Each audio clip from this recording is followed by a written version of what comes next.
start from the beginning then. I was born April 4, 1929 in Hamburg, Germany. And a year and a quarter later, my second brother was born, and the third one came 2.5 years after that. My name is Carl Heinz Rosner. My middle brother is Josef Wolfgang Rosner, and the youngest one is Eli Helmut Rosner. So we all had very German names, which in retrospect is a bit surprising. But my mother especially was a very, very Germanized woman. She loved German culture, she loved German history, she loved German music and went to a lot of theaters. In fact, I remember she once took us to a theater when we were very young. My grandfather decided in 1933 to emigrate to Palestine, and he managed to literally get the whole family to emigrate to Palestine gradually.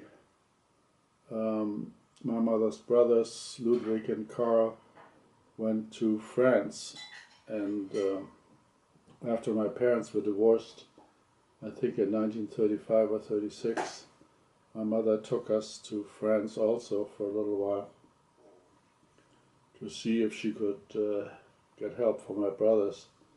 But that didn't work out, so she took us back to Cologne, where her sister lived. And then she decided Cologne, she couldn't make it, and she took us back to Hamburg and put us into the Jewish orphanage. There was one for boys and one for girls. And the girls' orphanage had children under 4 or 5, and Elliot at that time was only 4 or 5. So he was in a German's orphanage, in a girls' orphanage, and Joseph and I were in the, or Wolfgang as I called him at that time, were in the boys' orphanage. And the orphanage was quite nice. It had a synagogue attached. We had quite good teachers. Actually, we still went to the Jewish school, Talmud Torah, Volks- and Realschule in Hamburg. The building, surprisingly, has survived the war. It's still available today. Has been returned to Jews. And it's now the Jewish Community Center plus a Jewish school again. I visited there a few years ago. So you're saying your orphanage was pretty nice. It was not bad. It was really Jewishly run and a lot of good things. Although we, for example, they had fairly strict rules that so you had to get up at certain times, you had to get washed, and then I think I also remember we only were bathed before Shabbat on Friday afternoon. In 1941, the Germans did not allow Jewish children to be educated anymore. So they actually a year before that they combined the boys and girls schools together, and the boys' school was closed. So all the remaining boys went to the girls' schools. That's where we went then for a little while. And then they closed the girls' schools also. And so then we had some minimum classes in the orphanage. They gave some education to, I remember learning some English there a little bit. And then in 1941 the deportation really started, and gradually children from the school began disappearing. I mean, you never know where they went.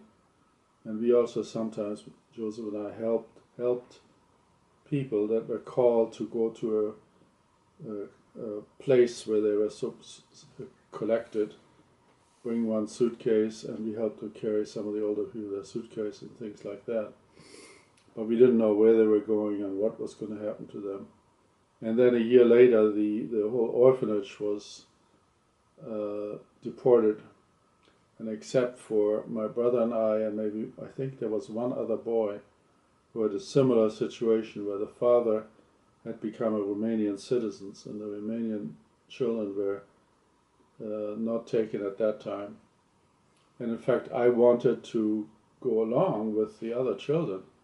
Why would we stay alone in Hamburg? And then the leader of the Jewish community basically said, if you don't have to go, don't go. So we didn't go. And if we had gone, of course, we would not have survived at all, because all the children were immediately sent to death camps and nobody survived. And I had a very good teacher. Interesting, his name was Mr. Hamburger, also Julius Hamburger. He taught me for my bar mitzvah. I still was bar mitzvah in the orphanage, and then my brother became bar mitzvah a year later. But I think the orphanage was already gone at that time. But he still had bar mitzvah. There were enough of a minion. And so he was the last child, I think, that was bar mitzvah in Hamburg. What do you remember about your bar mitzvah? Well, not too much. I had a big parsha. I remember my parsha and the Vayaka Bekude, and I had to do almost the whole parsha. And I remember that the orphanage tried to make a party after that. They managed to bake a cake for everybody. And the next day I suddenly remembered, oh, I never had a cake. I was so excited. Can I still have a piece of cake? And I said, no, it's all gone. So...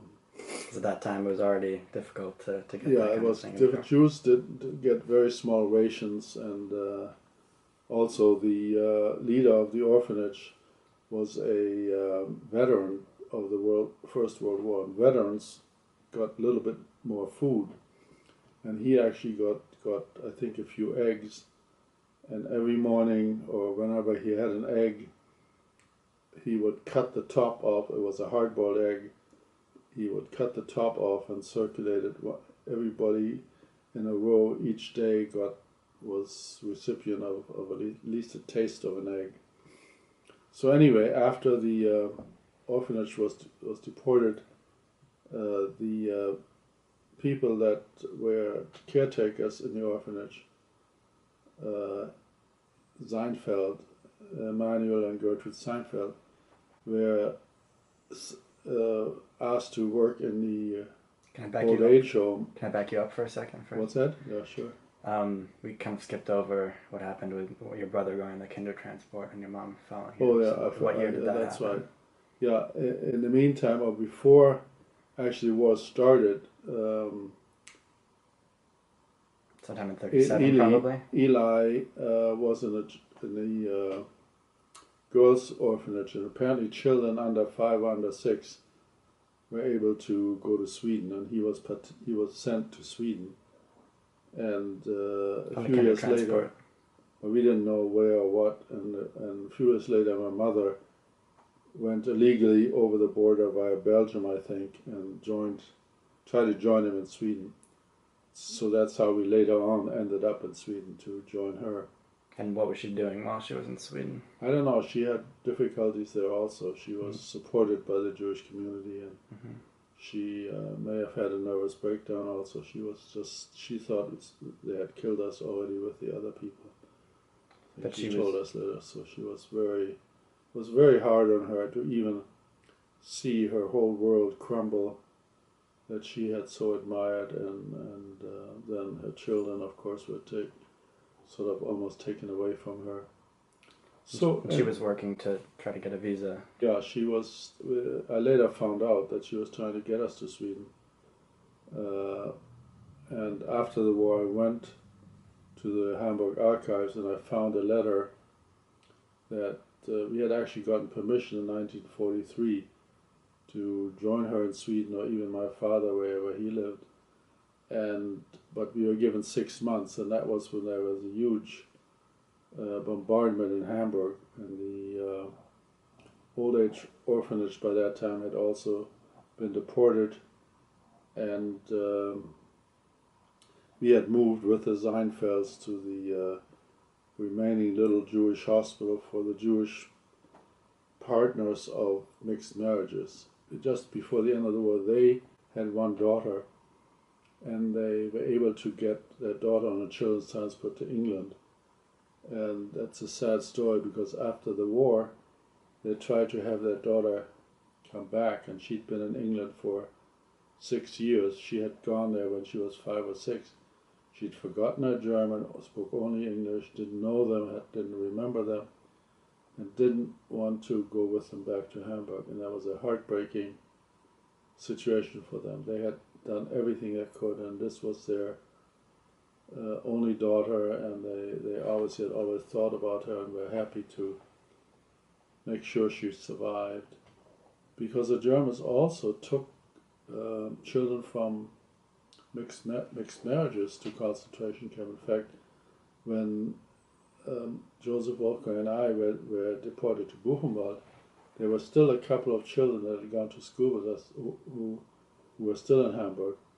And when we came back after Buchenwald, I asked about them. I said they're deported and they probably didn't survive. They were taken to a concentration camp closer to Hamburg. So it's always a mystery. Why were we taken to a concentration camp that was so far from Hamburg, rather than that was closer to Hamburg, which is called Neuengamme, or some of the ones where many of the other Jewish children were killed.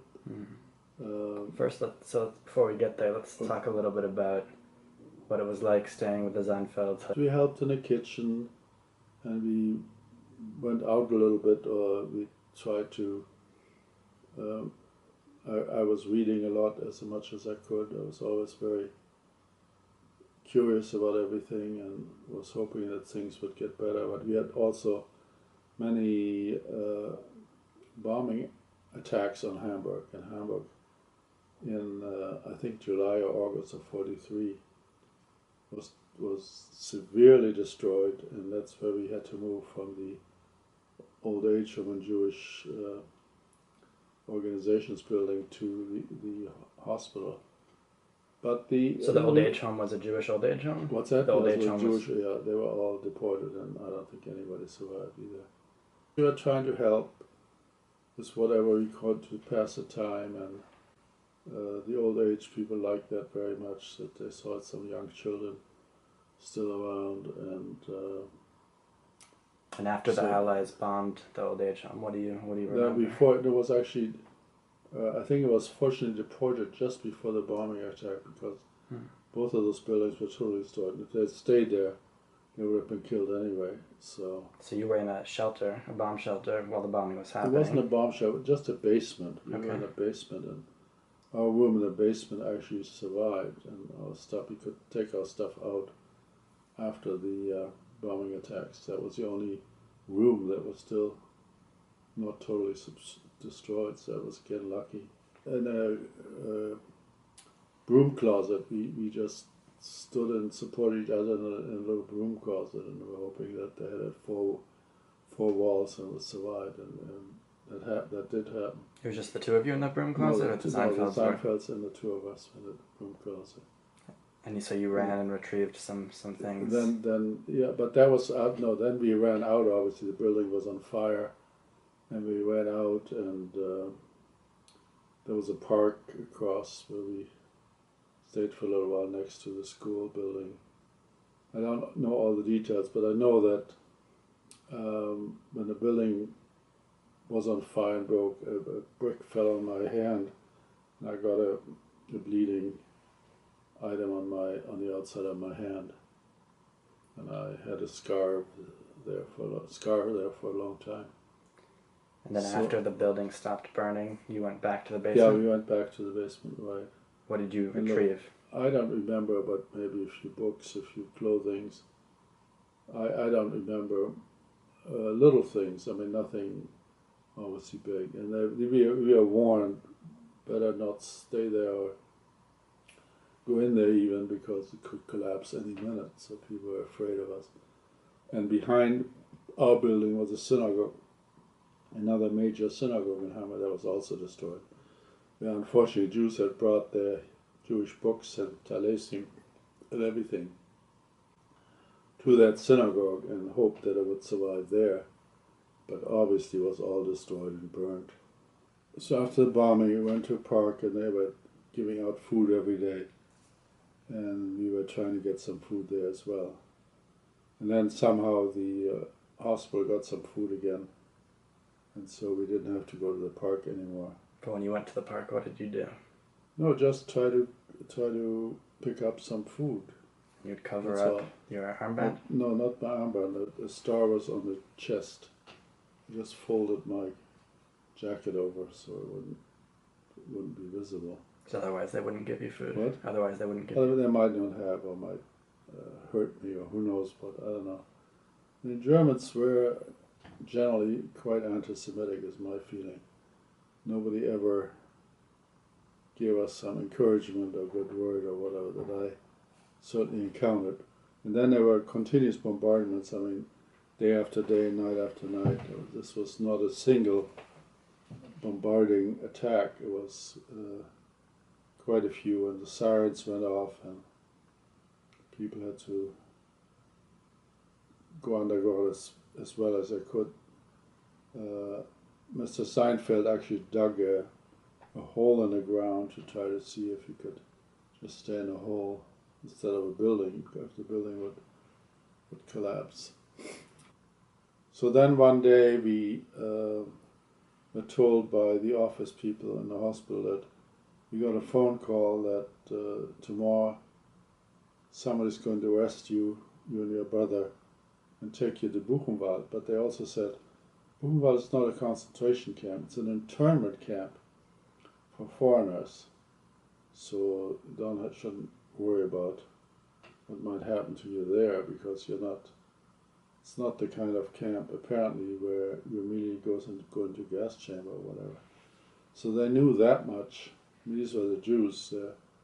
So we packed some of our things, and then the next morning a policeman picked us up, took us to a train station, and we drove over to Weimar. I think we may have changed trains in Leipzig, is my guess, which is not too far from Weimar, which is the main train station. Weimar is a smaller train station. Not many trains go to Weimar. And then... So it's just the two of you and the policeman? Just the two of us alone, which was very unusual, because typically when they deported Jewish people, they collected 100 or 200 people in one transport and put them on cattle cars and not passenger trains to take them to concentration camps, okay? And when we came to Weimar, the policeman handed us over to the local police, who put us in the Weimar prison, and we were there for a day or two, I don't remember, until they said, okay, you now go with the other prisoners in the train that just arrived or is coming, and then took us to Buchenwald. And Buchenwald, of course. So what was the train? What was the train like that? It was a cattle car. All the prisoners were standing in it. There was no room for anybody to sit down or even lie down. It was just one of these cattle cars where it was fully packed. And it was a short ride. Buchenwald is only about 5 or 6 miles from Weimar, so it was a very short ride. Then we arrived, there were dogs barking and the SS yelling and pushing us and setting us in rows, and I think we were interrogated a little bit, and a lot of questions were asked, which are showing up in the prisoner personnel card that I have copies of, and they also show our hair off, and then collected us in the first building, which was a disinfection building. They tried to prevent spreading illnesses to go through the camp, because that would be affecting them as well if they were guards.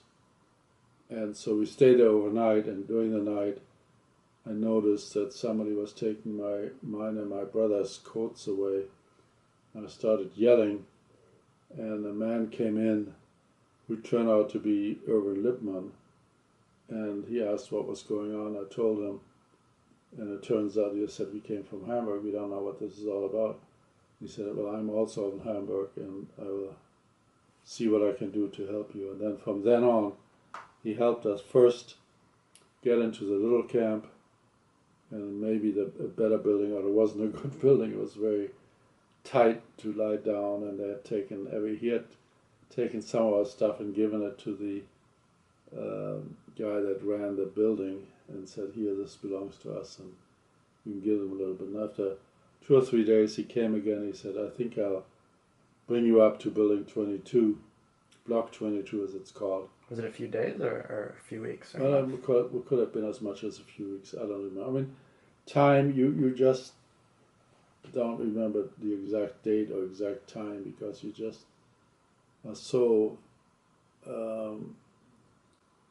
really confused or not really knowing what was going on. I always tried to find out what was going on, but I couldn't find out anything.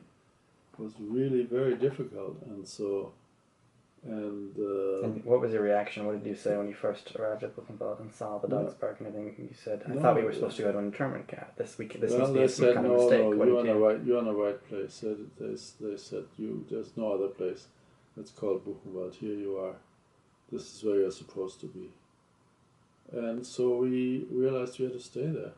But the building, the block 22 that we finally came to, was a little bit better than the smaller camp that he first entered because it was organized. It had people that went to work every day, and they got food every day and was distributed. There was somebody responsible for each half of the building. Joseph Wolfgang went to the right side of the building, I went to the left side, because everybody else in the building, except I think one boy, maybe 2 boys were our age that was there also.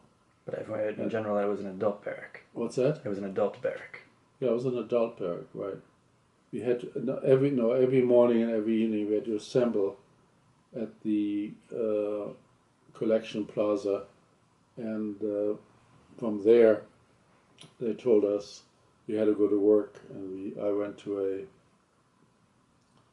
first a quarry, I think, for a few days, and then Lippmann again got me into a bricklaying group. I met an American soldier there, and I couldn't communicate with him very well, but I know it's the first black person I ever saw. That's why I remember it so well. I tried to communicate a little bit. I knew a little bit of English, so. But again, I don't know what happened to him, and I don't even know whether he remained there. I mean, there was no concept of time when you are involved in this.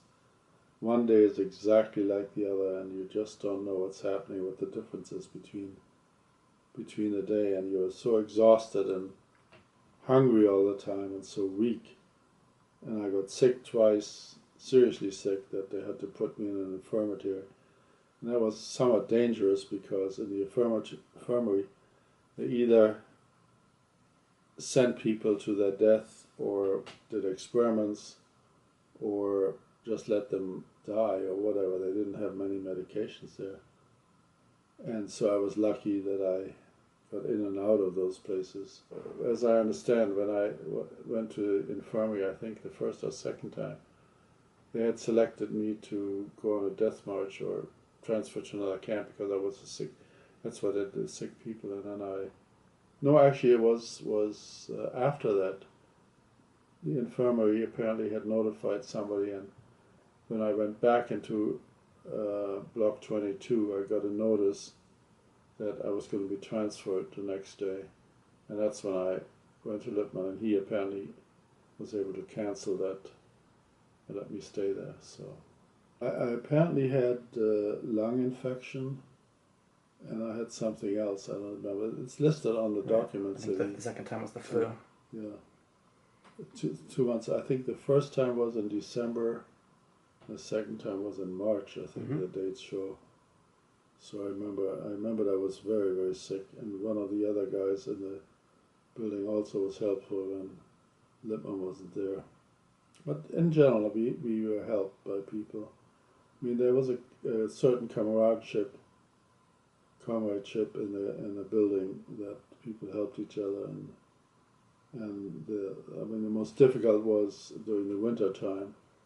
We had virtually no clothing to protect us from snow and ice and cold, and it was just devastating. And again, the amount of food we got was very limited, only at night. A slice of bread that was maybe 3 or 4 slices thick. And then we got some watery soup, a bowl of maybe a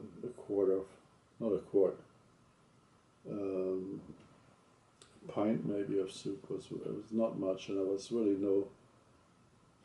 nothing in it much. There were a few things floating around, and it depended on whether you got stuff from the bottom of the barrel or mostly from the top, so it was mixed. So it was difficult. What I'm telling people is Buchenwald is a kind of camp that didn't have gas chambers, but they worked you to death and starved you to death in combination, so that they got the most out of you as long as they could. And what I learned, of course, in this last trip was that there were a total of about 110,000 prisoners in and out of Buchenwald, and 52 or 53,000 died, and at the liberation there were about 21,000 left. Others had been sent on death marches or whatever, I don't know. So it was quite an event when the liberation occurred, or before then, called All the Jews Have to Come to be Counted Again. And that was sort of a signal that they were going to select the Jews, and not that many Jews.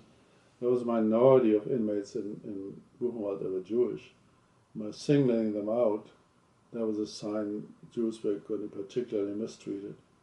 And so we decided we would not go, and also that's what other people in the blog said, and Lippmann said, and we just ran away, and I ran to Lippmann again. And he then attached us to a new group of immigrants coming in, a group of Russians, and we became had got new identities and new numbers.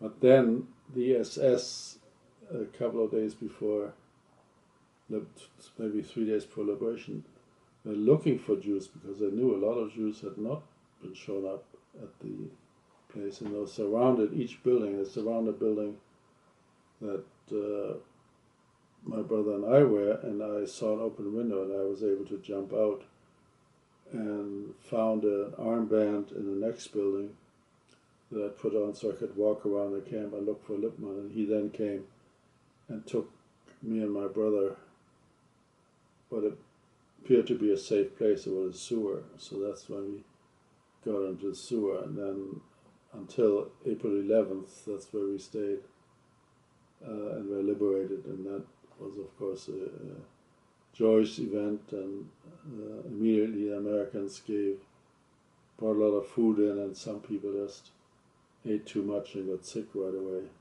But they then took all the children and put them into the SS building outside the camp, and then we were walking every day to the camp to get food there while in the SS camp.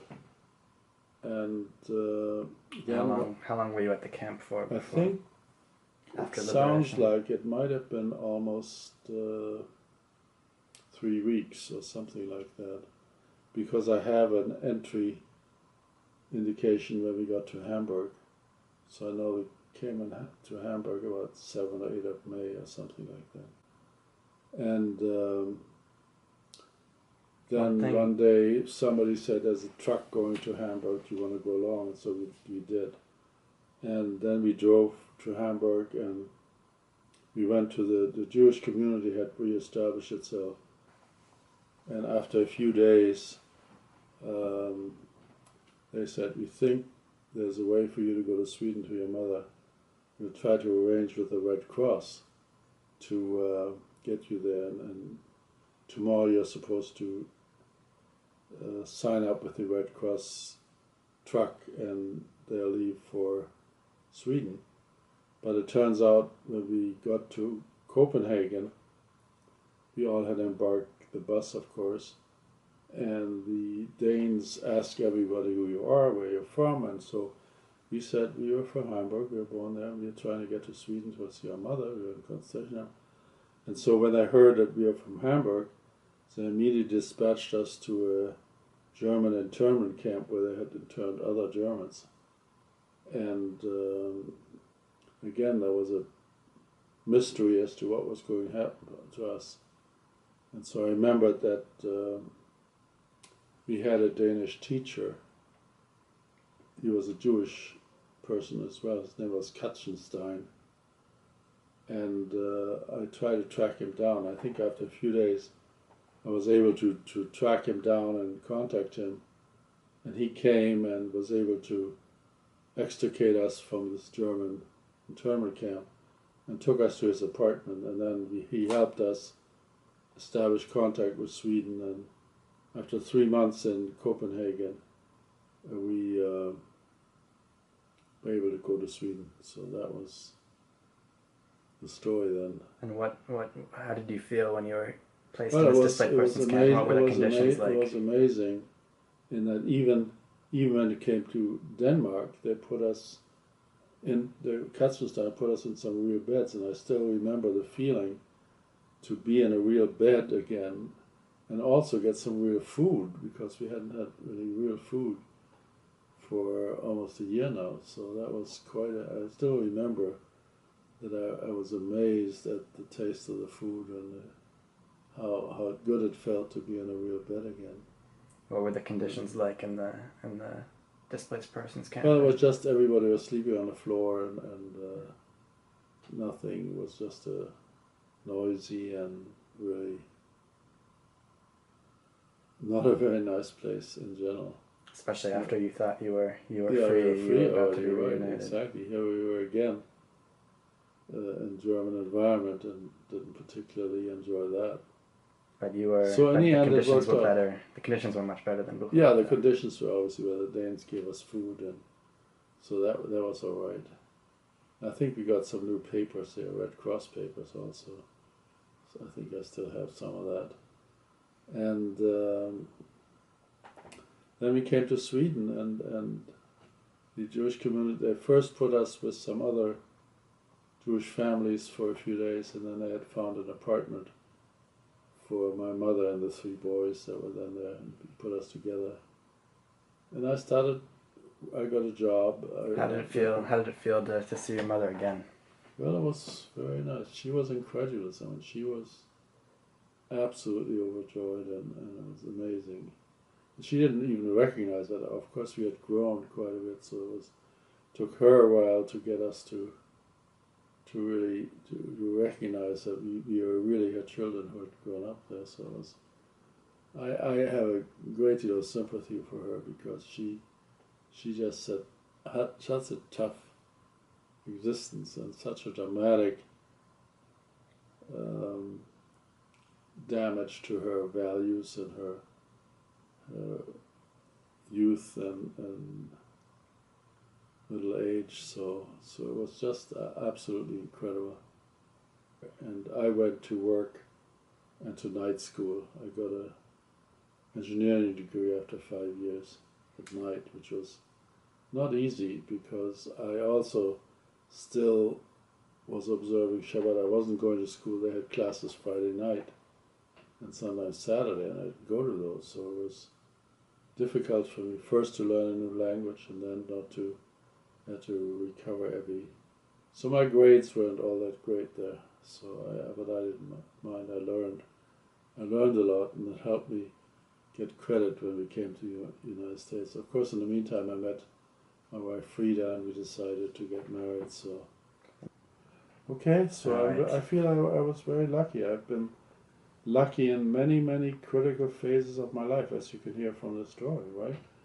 And right from the beginning, it was amazing. But I was always also a very curious kind of person. I try to always anticipate or find out what was going to happen and see what I can do to avoid it or help it or improve myself. I mean, I had a pretty hard youth. No question about that. I did not have.